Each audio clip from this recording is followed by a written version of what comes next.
Allah siz cemaatımızdan razı olsun. Allah məqamınızı uca və ali qərar versin.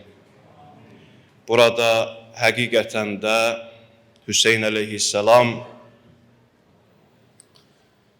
dəyərli imamımız, əzəmətli imamımız, Allah bizi onun yolunda, onun saxlamasında sabit qədəm qərar versin. Allah sizləri də bir daha öz dərgahında dərəcəyə qəbul getirsin inşallah. Və burada zəhməti olanlar, bu məclisin qurulmasında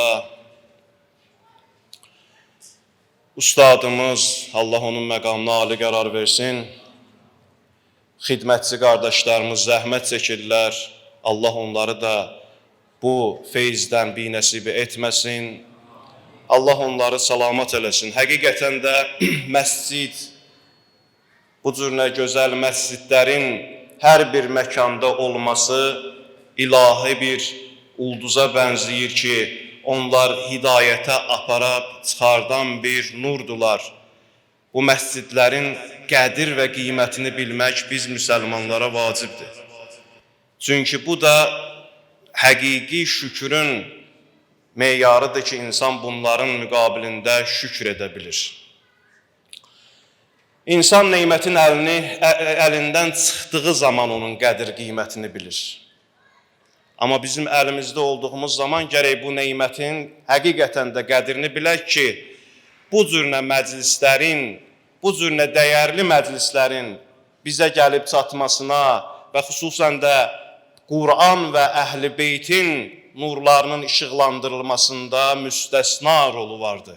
Allah bizləri bax bu cür Qur'an və Əhl-i Beytin sözlərindən faydalananlardan qərar versin.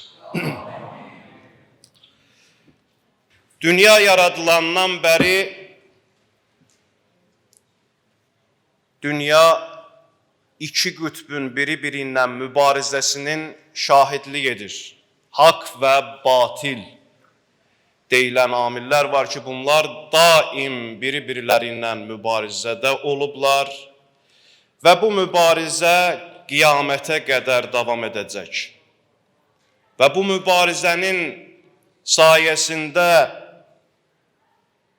həqiqi insani dəyərlərin ortaya çıxmasının səbəb olur ki, insanlar öz dəyərlərini bir daha biruzə verə bilsinlər və ilahi dərgahda öz mövqeylərini, öz əzəmətliklərini, öz həqiqi varlıqları ilə, öz istedadları ilə üzə çıxsınlar və bir daha həqiqi ilahi ayələrin, nişanələrin bir növ təzahürü olmuş olsun. Allah Qur'an-ı Kərimdə öz bəndəsi insanı yaratdıqdan sonra onun öz xəlifəsi olduğunu bir daha Qur'an-ı Kərimdə vurğulamışdı. Və bu haqq və batilin mübarizəsindən İslam dini yan keçməyib. İslam dini daim batillə mübarizədə olub. İslam dini batilə qarşı göndərilmiş bir dindir və daim də batillə mübarizə aparıb və şeytan və şeytanilərlə mübarizə aparıb və bu ta qiyamətə qədər davam edəcək. Və İslam dinində daim bu təhlükələr həm zahiri təhlükələrdən ibarət olub, həm də daxildən olan təhlükələrdən ibarət olub. Və İmam Hüseyn əleyhisselamın dövründə artıq zahiri təhlükələr demək olar ki, yox səviyyəsində idi. Kafirlərlə mübarizə aparmaq və İslam dinini artıq bir çox ərazilərə yayılmasında fəthlər olmuşdu və qələbələr olmuşdu. Artıq bir çox yerlərə İslam dini gedib çıxmışdı ki, bunlar da kafirlərlə olan mübarizə idi. Və ən təhlükəlisi isə dinin, İslam dininin içərisində cücərən münafiq qruplarının təhlükəsi idi, batil dəstənin təhlükəsi idi ki, bunlar Peyğəmbərimiz səlавatullahdan sonra baş verdi və insanlar öz içərisində olan pisliklərini üzə çıxartdılar və İslam cəmiyyəti ilə və əhl-i beytlə düzgün rəftar etmədilər.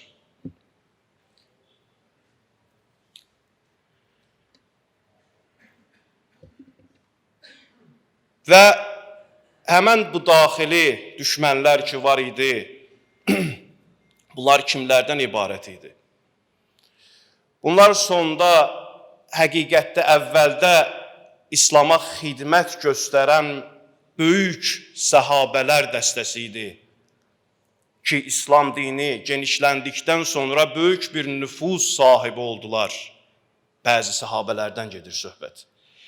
Böyük imkan sahibi oldular həmən dönəmdə Təlha kimi, Zübeyir kimi, Səd ibn Vəqqas kimi və digərləri kimi bunlar böyük bir imkana sahib oldular. Elə bir imkana sahib oldular ki, adətən qızılı miskalla ölçərlər. Bunlarda var dövlət o qədər böyük idi ki, öləndə öz yerlərinə, həmən bu vərəsələrinə bunu bölmək istəyəndə o qızılları külçə halına salıb balta ilə bölürdülər. Bölüşdürürdülər öz vərəsələr arasında. Böyük bir zadəgan qrupu yaranmışdı. Osmanın dövründə artıq bu zadəganlar qrupu öz aralarında müəyyən bir vəzifələri bölüşdürürdülər. Öz aralarında öz övladlarını hansısa bir istiqamətə Peyğəmbər səhabəsidir deyə, Peyğəmbər tərəfdarıdır deyə bu adla müəyyən bir nüfuz sahibi olmuşdular.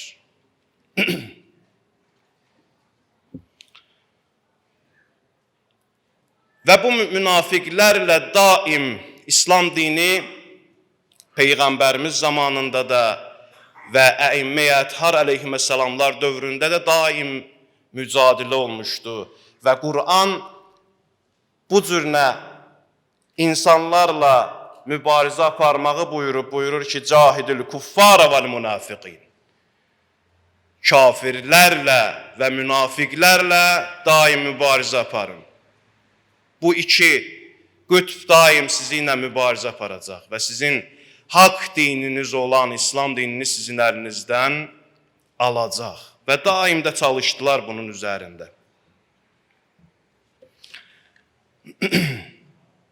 Əziz dəyərli qardaşlar, bu şəxsiyyətlər ki yetişmişdilər və sonda hakimiyyət uğrunda mübarizəyə qalxdılar və haqq əhlini daim çalışırdılar ki, uzaqlaşdırsınlar, siyasi meydandan kənarlaşdırsınlar ki, öz istəklərinə, öz adət ənələrinə davam eləsinlər. Və burada əsas bu cürünə şəxsiyyətlərin yaranma səbəbi İnsanların öz daxili istəklər və arzular və öz nəhəvai nəfslərinə tabi olmalarının səbəbindən irəli gəlmişdi. Və bir daha Allah mütəal bu hadisələrlə bizə xatırlayır ki, təkcə küfr edib İslam dinini inkar etmək kifayət etmir. Bəzi hallarda insan haqqı qəbul edərək, haqq donuna geyinərək belə görərsən haqqa qarşı çıxıb və haqqa qarşı etiraz edə bilir. Bu ən çox təhlükəli andır. Bu ən çox təhlükəli bir vəziyyətdir ki, bunu bizə Qur'an və Əhl-i Beyt daim diktə edib və daim bizə bu məsələni agah ediblər. O dövrə insanlara aiddir, bu hadisə xeyr. Bugünkü insanlara da aiddir. Bizə də aiddir bu. Ümumilikdə Mühərrəmlik hadisəsi 1400 il bundan, 1300 il bundan qabaq baş vermişdisə, bir çoxlar elə bilməsin ki, o müharibə başladı və qutardı. Xeyr. Müharibə o dövrdə başlayıb və İmam Zaman ağaya qədər davam edəcək. Sallallahu əleyhi Muhammed və ali Muhammed. Bu mücadilə ki, Allah Müteal Qur'an-ı Kərimdə müsəlmanlara xitabən buyurur, Qur'anın hökmü bir çox ayələri, hökmləri qiyamətə qədər öz hökmünü saxlayacaq. O müraciətlər ki, o dövrdə olub bizə də aiddir. Deyib haramlardan çəkin. Bu haramlarından çəkinməsən sənə müəyyən bir cəzalar tətbiq olunacaq. Bunu deyib və sonda haqq əhlinə qarşı çıxmağa səbəb olacaq və bununla yetməyəcəksən, haqq əhlinin qətlinə belə nə edəcəksən? İcra eləyəcəksən. Çəkinməyəcəksən. Bu şəxslər ki, Əhl-i Beytə qılınc qalxızdılar, kafirlər idi, xeyr. Bizlərdən uzaq, bizim kimi möminlər, müsəlmanlar idi, namaz qılanlar, alınları qabar bağlayıb ibadətdən, gecələri, gecə namazları qılmaqdan, gündüzləri oruç tutmaqdan, belləri, boyunları bükülmüşdü. Bu şəxslər İmam Hüseyn əleyhissalamla mübarizə apardı. Adı müsəlman deyilən insanlar İslam dinində Əhl-i Beytə qarşı fəsad törətdilər. Bir çoxların namazı, ibadəti bu cürünə qəbul edir ki, namaz qıldımsa tamam, mən haqq yoldayam. Oruç tutdumsa vəssalam, mən qiyamət günü bu orucumla özümü, canımı xilas eləyəcəm. Xeyr, belə bir şey yoxdur. Oruc və namaz hidayətə aparan yoldur, hələ hidayət deyil. Namazın özündə ihdinəs sıratəl müstəqim deyirik, bizi hidayət elə. Namazın içərisində mən hidayət istəyirəm. Mən hidayət olmaq istəyirəm, mən haqqa boyun əymək istəyirəm, mən haqqı görərək ona tabi olmaq istəyirəm. Məgər o dövrki hadisələr bizim dövrümüzdə yoxdur məgər? O hallar ki var idi, səbəblər var idi ki, İmam Hüseyn əleyhissalam qiyam etdi. Bizim də öz səbəblərimiz var. İmam Hüseyn əleyhissalam qəlblərdə ilk növbədə qiyam etdi və qələbə çaldı.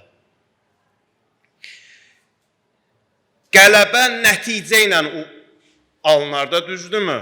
Həmən batillə o dövrdə İmam Hüseyn əleyhissalamla küfr əhli, Əhl-i Beytə qarşı çıxan o şəxsiyyətlərin qələbəsini müqayisə edəndə o dövrdə bəli, qətl elədilər, şəhid elədilər və bayram elədilər ki, bunlar qələbə çaldılar. Amma həqiqi aləmdə İmam Hüseyn əleyhissalamın bu məhərrəmliyi böyük bir mənəvi bir qələbə idi ki, bu qələbə həqiqətən də bugünkü gündə öz təzahürlərini göstərir. Bu günləri İmam Hüseyn əleyhissalam öz şəhadəti ilə bizləri öz ətrafında toplayıb. Bu məclislərdə İmam Hüseyn əleyhissalamın cəmiyyətə çatdırmaq istədiyi sözləri öz qanı ilə, öz şəhadəti ilə, öz balaları ilə, öz övladları ilə şəhadətə qovuşdular. O söz ki deyiləcəkdi, o yerdən Kərbəla deyilən bir səhradan çıxdı və bütün dünyaya nur saçdı.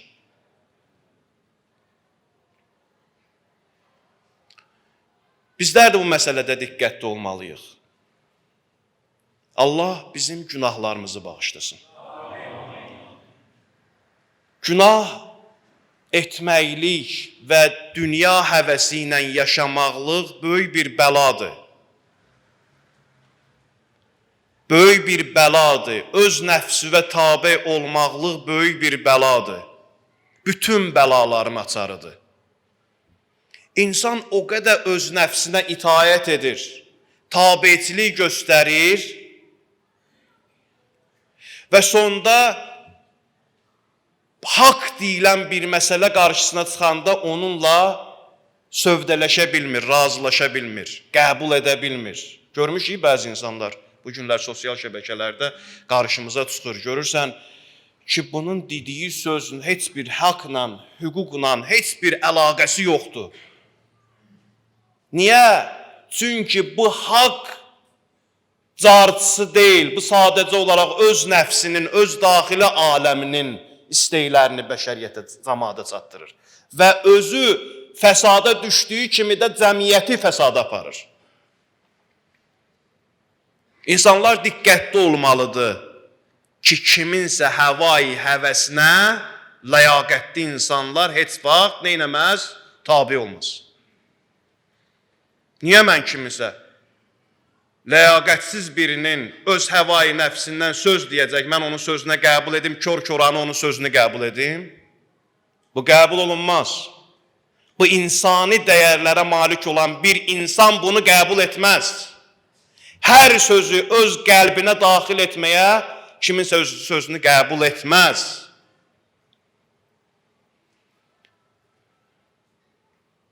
Bax, İmam Əmir əl-Müminin əleyhissalatu vəssalam buyurub, İnnəmə əxafu aleykum ithnətan, ittiba'ul hava və tulul əməl. İmam Əmir əl-Müminin əleyhissalam buyurur ki, mən sizin üçün iki şeydən qorxuram. İttiba'ul hava və tulul əməl. Həvai nəfsə tabe olmaqlıq və uzun-uzadı arzular. Diqqət edirsiniz, İmam buyurub, mənim sözüm deyil. Çalışaq bu hədisləri həmişə yadımızda saxlayaq və diqqətli olaq. Diqqətli olaq. Buyurur ki, ittiba'ul hava fə innə ittiba'ul hava fəhuva yəsuddu anil haqq. Buyurur ki, həqiqətən nəfsə tabe olmaqlıq haqqın üstünü örtər. Həqiqətin üstünü örtər. Səndə bu həqiqəti dərk etmək qabiliyyəti əlindən alınar. Allah heç kəsə göstərməsin. Heç bir müsəlman bacı qardaşına göstərməsin. Çox çətindir, çox qəlizdir. Bir insan ki, öz nəfsinə tabe ola, bax ki, görəcəksən. Kərbəlaya bax, görəcəksən. Məhərrəmlik ayındakı olan Kərbəla hadisəsinə bax, görəcəksən o şəxslər ki, İmam Hüseyin əleyhissalamla mübarizə apardı. Kimlər apardı? Öz həvai nəfsinə tabi olanlar. Rey havasıyla. Birisi bəla səhrasıyla. Biri rey havasının ardıcadır, biri də bəla səhrasında. Öz həqiqətini görür. Bu bizim üçün də çox təhlükəlidir. Diqqətli olaq. Öz nəfsimizdəki olan hisslərimizi açaq. Görək biz həqiqətdə nə düşünürük? Bizim qəlblərimizdə olanlar nədir? Bizi həqiqətə aparır, yoxsa batilin içərisində doğru dartır aparır? Bu məsələlərdə biraz insan gərək düşünə, öz halı haqqında fikirləşə. O, naqis olan xüsusiyyətlərini, tabiçiliklərini sezə və tapa və onu neyə? Mübarizə apara. İnsan mübarizə anındadır hər dəfə. Hər anı mübarizədir. Elə bir anı yoxdur ki, insan mübarizə anında olmasın. İnsan üçün bu həyatda rahatlıq deyilən bir şey yoxdur. Daim mübarizə aparacaq. Və həqiqi mübarizə aparan insanlar sonda haqqa yiyələnirlər və haqqa çatırlar. Və məqsədli şəkildə. İmam Kazım ağadı sərf eləyərəm, bilmirəm. İmamdan soruşdular ki, İmam, həyatda rahatçılıq nədir?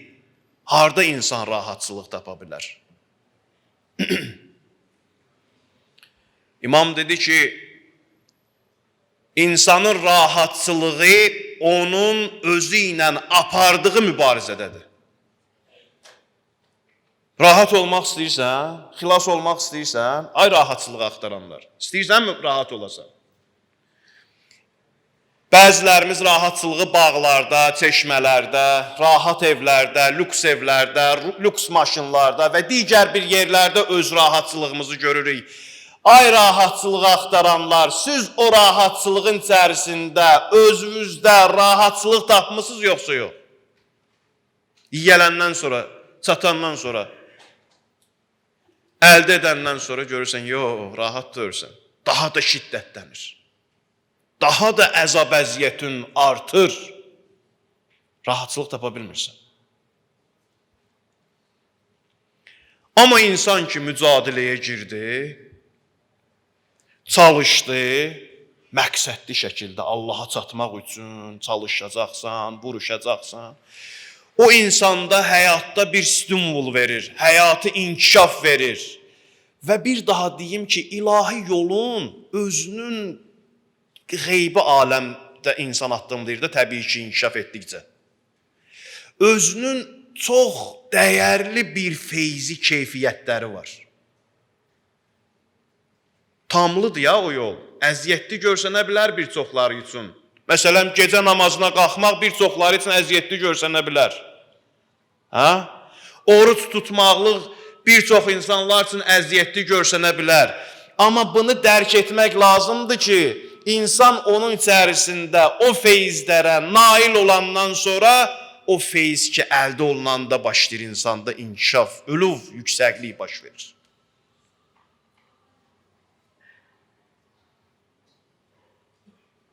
Müsəlmanın haqqıdır o halı yaşamaq.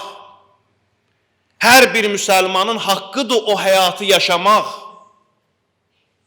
Namazlarımız ona qulluq eləyir.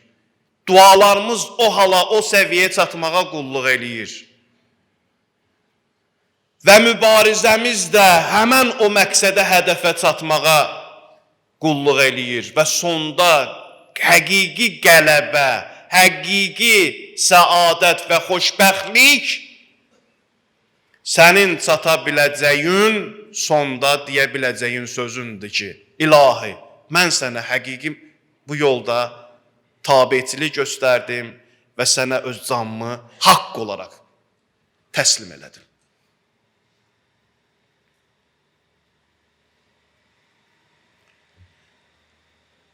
Və bizlər bu məsələdə daim diqqətli olmalıyıq öz nəfsani hisslərimizdə. Bizim də bura yığışmağımızda əsas məqsədimiz budur ki, ilahi nurun qəlbimizə saçmasında və bu məclislərdən iştirak eləyib, bu məclislərdə xüsusi hallar kəşf edək.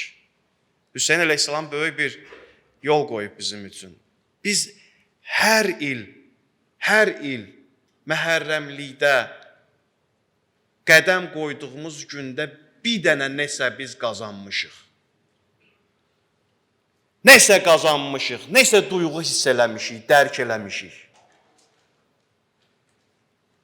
Nə qədər də aciz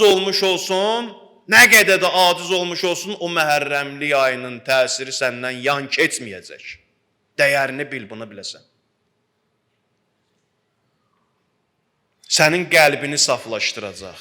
Səni təkamülə aparan vasitələrdən də biri İmam Hüseyin əleyhissalam boş yerə canını fəda eləməyib. İmam Hüseyin əleyhissalam boş yerə öz övladlarını fəda eləməyib. İmam Hüseyin əleyhissalam bu günlərə görə bizlərə canını fəda verdi. Hanı o şəxslər deyirlər ki, niyə siz ərəbə yas tutursunuz? O şəxslər bizlərə deyirlər, irad tuturlar ki, sən bir ərəb üçün yas tutursan, bizim milli kimliyimiz, bizim öz şəxsiyyətimiz, bizim özümüzə nə gəlib ki? İddia eləyirlər. Amma Hüseyin əleyhissalam bütün dünyanındır, ərəbin deyildi ki. İmam Hüseyin əleyhissalam öz canını fəda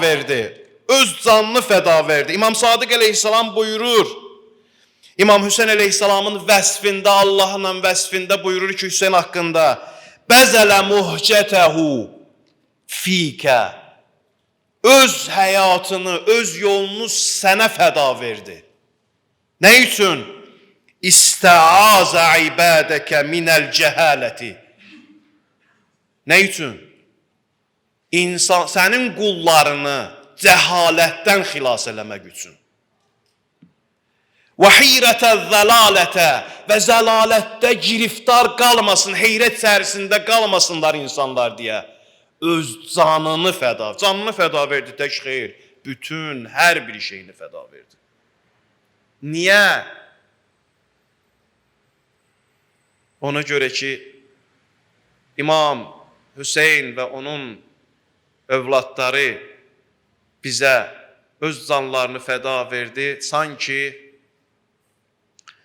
öz övladları kimi, övladlarından da daha yaxın kimi bizlərə canlarını fəda verdilər. Biz niyə Hüseyn əleyhissalama əza saxlamayaq?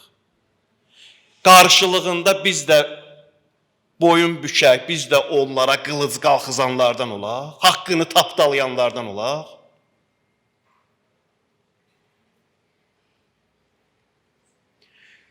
İmam Hüseyn əleyhissalamın əsas səbəblərindən də biri, bu cürünə şəhadətinin əsas səbəblərindən də biri, bəziləri deyirlər ki, hakimiyyətə doğru gəlmişdi Hüseyn əleyhissalam. Onun haqla heç bir əlaqəsi yoxdur. Bəziləri deyirlər ki, İmam Hüseyn əleyhissalam şəhadət üçün qalxmışdı. Biz bunu bu cürünə təhlil etmiş ola, bunlar nəticələrdir. Ola bilərdi ki, İmam Hüseyn əleyhissalam gedib hakim ola bilərdi, nəticəsi bu ola bilərdi. Çünki qiyam eləmişdi. Məqsədi başqa idi. Ya da ola bilərdi ki, şəhid olsun və oldu da. Məqsəd deyil, nəticədir bu. Amma Hüseyn əleyhissalamın məqsədi və hədəfi batilə qarşı mübarizə aparmaq və haqqı öz yerində otuzdurmaq idi.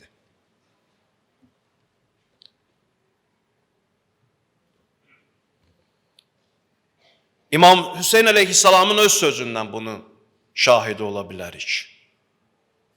İmam Hüseyn əleyhissalam Məkkədə olarkən yazdığı vəsiyyəti sizə xatırladım ki, Məhəmməd İbn Hənəfiyyəyə yazır Məkkədə olarkən. Mən nə azğınlıq, nə də təkəbbürlük, nə də fəsad və zülm törətməyə qiyam etmişəm. Mənim məqsədim bu deyildi. İslam dinini qurulub, bizə cəmiyyətdə bu cürünə tanıtdırıblar da, o dövrlərdə, hələ o dövrdə. İslam dini qurulub, onun padişahı, onun vəziri, əyanı, hər bir şey öz yerində. İndi bu nizamı pozmaq istəyənlər var, zahirdə belə görsənir. İmam Hüseyn əleyhissalamın məzlumiyyəti bunda idi. Təbliğatda öz işini görürdü. Sosial durumda bunlarda bu cür nə idi, əllərində idi.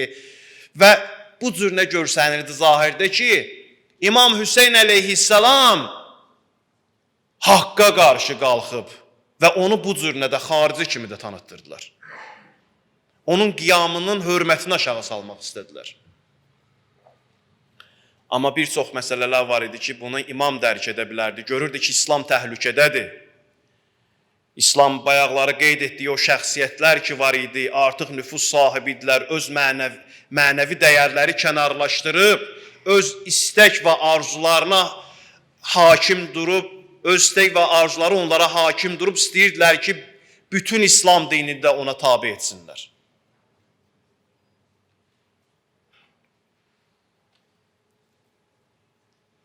Və bu cürünə istəyirdilər ki, İmam Hüseyn əleyhissalamın bu məqamını aşağı salsınlar. Amma İmam Hüseyn əleyhissalam deyir ki, mən zülm etmək üçün, fəsad törətmək üçün gəlməmişəm. Mənim bu hərəkətdə məqsədim, cəddimin ümmətini islah etmək, yaxşı işlərə dəvət, pis işlərdən çəkindirməkdir. Mənim məqsədim budur, hədəfim budur. Yaxşılıqlara dəvət etmək, pisliklərdən çəkindirmək, haqqı haqq olaraq cəmiyyətə tabi etməkdir. Bax, Hüseyn əleyhissalam Mədinədə olduğu anda o dövrün valisi Vəlid onu çağıtdırır və ona buyurur ki, deyir ki, bugün Muaviyyənin ölüm xəbərini ona çatdırır və buyurur ki, Allah ona lənət eləsin. Yezid hakimiyyətə gələcək, sən ona beyət etməlisən. Allah lənət eləsin. Sən ona beyət etməlisən. İmam buyurdu ki, izin veriz, axşamı bir düşünüm, görüm, mənəm vəliliyə, hakimliyə layiq yoxsa Yezid.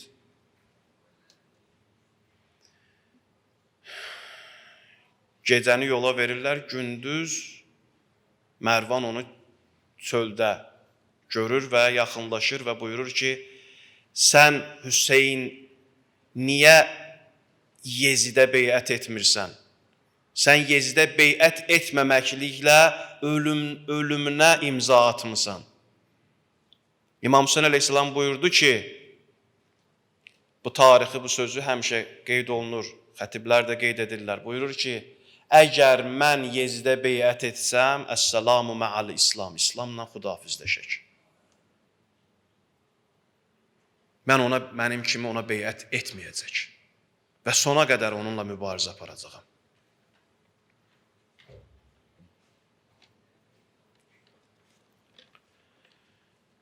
Və İmam Hüseyin əleyhissalamın əsas məqsədi, hədəfi hidayət etməkdir. Düzgün yola dəvət etməkdir. Və bu məclisləri də görürsünüz necə ətrafa yayılır, bir çox ölkələrdə, bir çox yerlərdə, müsəlman ölkələrində bu məclislər qurulur və dəstə-dəstə insanlar öz ağasının ətrafına yığışırlar və bunu bir daha qeyd edirlər. Və xüsusən də Ərbəin hadisəsi ki var ki, 20 milyon, 30 milyon əhali cəm olurlar və bunu bir daha qeyd edirlər. Bu özü böyük bir əzəmətdir, bu özü böyük bir yürüşdür. Bu kiçik baxmayaq bu yürüşlərə. Hüseyin bir iz buraxdı ki, bu yürüşlərlə bütün dedik ki, cəmiyyətə haqqın sədasını çatdırır. Misal çəkəcəm sizə. Bunu bir alim zikr eləyir və olmuş bir hadisədir. Avstraliyadan bir nəfər xəbərlərdə görür. Səddam, Allah ona lənət eləsin. Səddam edam olunandan sonra görür ki, 7 milyon əhali Məhərrəmli ayında müzaharat edirlər, bayra çıxırlar, bir yürüş edirlər.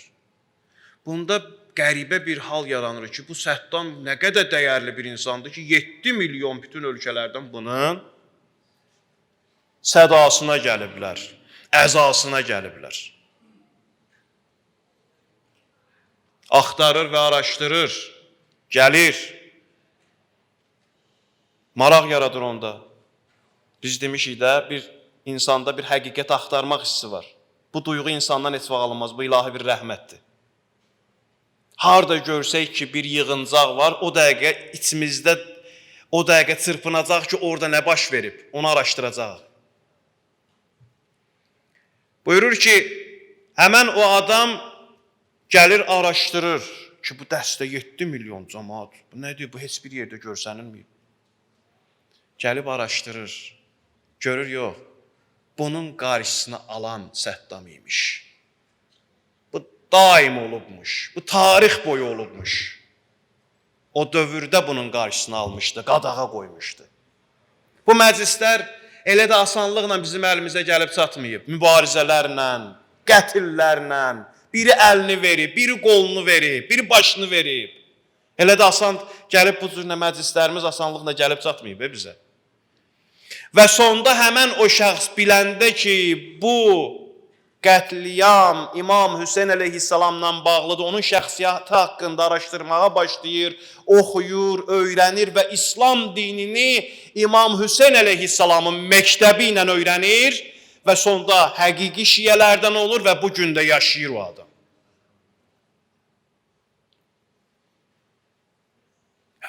Bu cür insanlar minlərcədir, bizim də eşitdiklərimiz budur. Biz eşitdiklərimiz elə budur.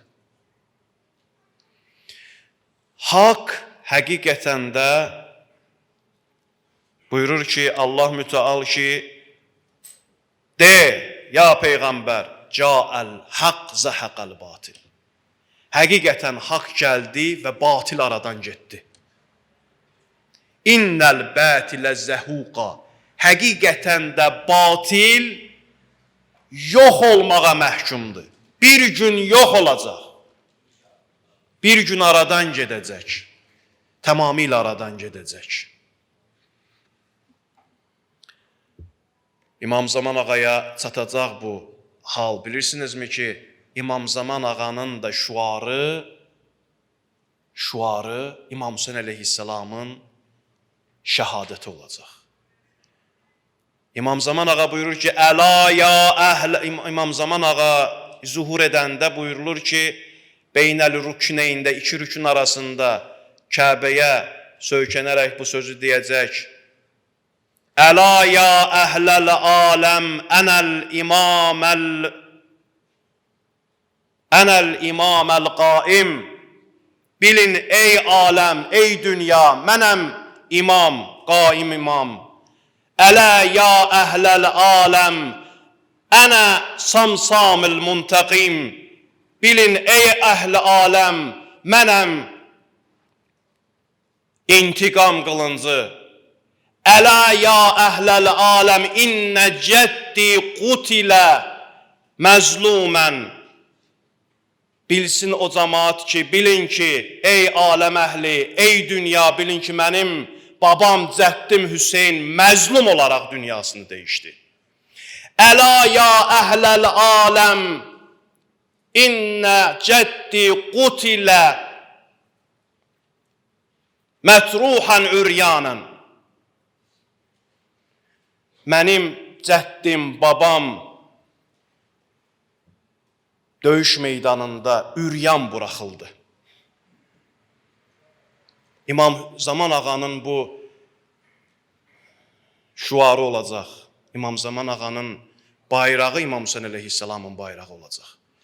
Və bizi də İmam Zaman Ağaya çatdırmaq üçün, yetişdirmək üçün bu məclislər bir daha imkan verir ki, biz özümüzü hidayət edək və öz nəfsi mübarizələrimizlə tamamlanaq və həqiqi haqq deyilən bir sözü qəbul edək və haqq əhli ilə bərabər olaq və imamın bu haqq hadisəsini, bu yürüşünü qəbul edib nicat tapaq.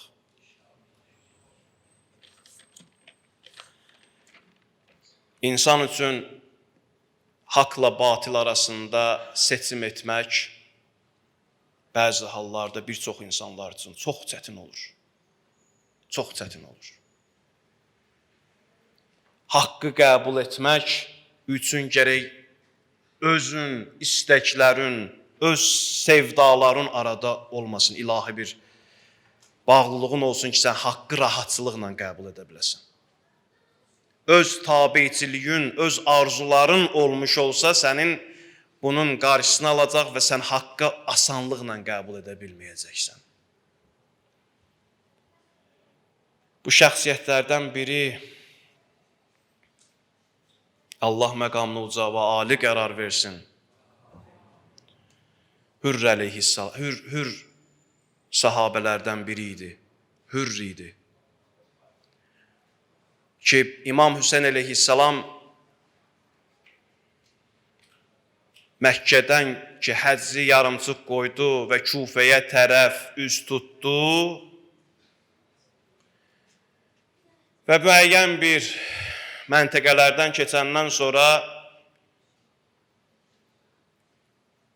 Kufə yaxınlığında Hür öz qoşunları ilə 1000 nəfərlik qoşunla İmam Hüseyin əleyhissalamın qarşısına çıxdı və öz etirazını bildirdi.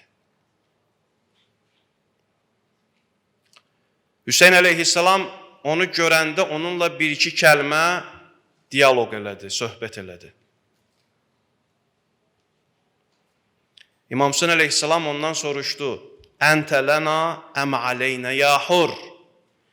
Ey Hur, sən bizimləsən, yoxsa bizim əleyhimizə? Dedi ki, aleykə ya Əbu Abdullah. Ey Əbu Abdullah, sənə qarşıyam. Gəlmişəm sənə maniçilik törədəm. Səni Kufəyə girməyi, İmam Hüseyn əleyhissalam məqsədi Kufəyə girmək idi. Çünki 12.000 məktub gəlmişdi və İmam Hüseyn əleyhissalamı Kufəyə dəvət eləmişdilər. İmam Hüseyn əleyhissalamın istiqaməti Kufə idi. Hürr isə bunun qarşılığı olaraq ona qarşı çıxdı və onu Kufəyə girməyinin qarşısını aldı və onun istiqamətini Kərbəlaya tərəf yönəltdi.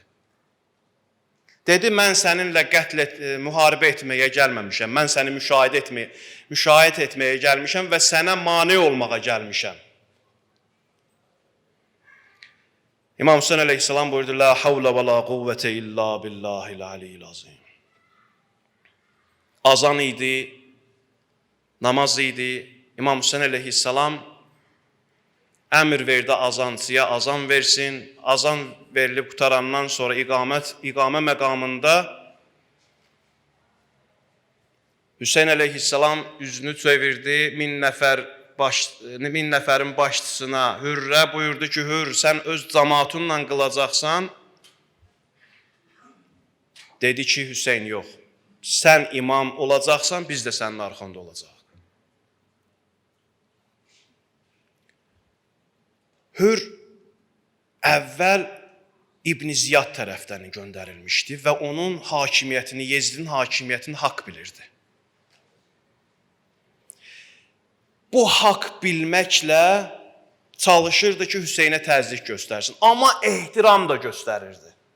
Dedi, xeyr Hüseyn, ey Əbu Abdullah, xeyr, sən piş namaz duracaqsan, sən Peyğəmbər balasısan. Biz də sənin arxanda namaz qılacaq.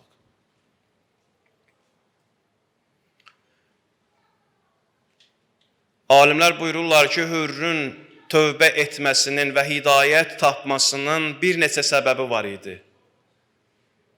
Bu səbəblərindən biri idi ki, Hüseynə hörmət göstərirdi.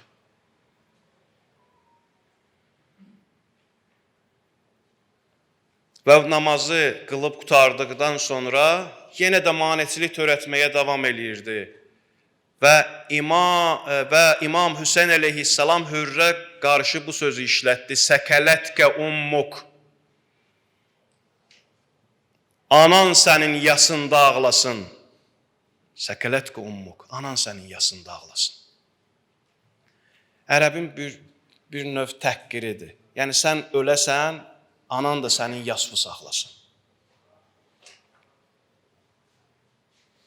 Hürr dondu qaldı və buyurdu ki, Hüseyn, səndən başqa əgər bu sözü vəzifəsindən, məramından asılı olmayaraq, istər Yezid olsun, istər kim olursa olsun, bu sözü əgər mənə kimsə desəydi, mən onun cavabını olduğu kimi ona qaytarardım. Amma sənin anana, xanım Fatimə-i Zəhraya hörmət əlaməti olaraq mən sənə heç bir söz demirəm.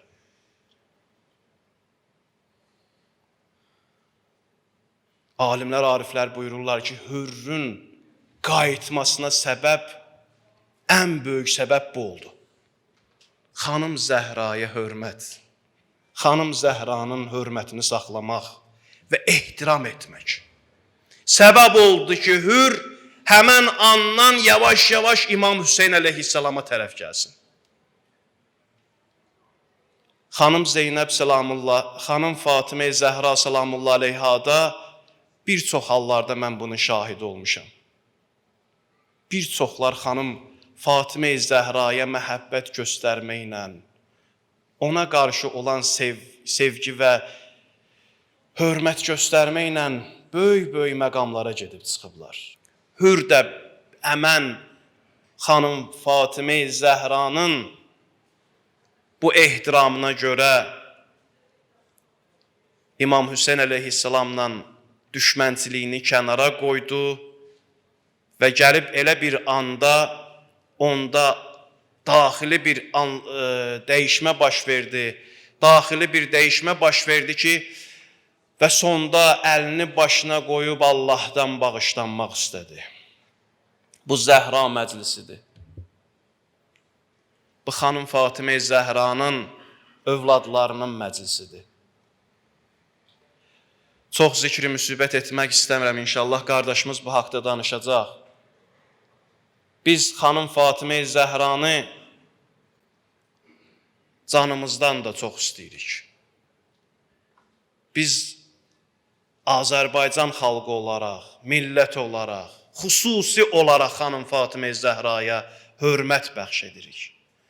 Və inşallah ki, xanım Fatimə Zəhra bu məclislərdə bizi müşahidə edir və inşallah ki, bizim hidayət tapmamızda xanım Zəhranın bizə də inşallah nəzər etməsi Allahdan istəyirik. Allah bizləri hidayət olunmuş şəxslərdən qərar versin. Allah bizləri haqq tərəfdarlarından və haqqa xidmət göstərənlərdən qərar versin. Allah bizləri bu yolda qocalsın və bu yolda da öldürsün inşallah. Allah sizləri salamat eləsin, dəyərli vaxtınızı sərf elədiniz, qulaq astınız. Allah sizin də əcrinizi, mükafatınızı versin inşallah. Peyğəmbər və onun pak əhl-i beytinə salavat zikr edin.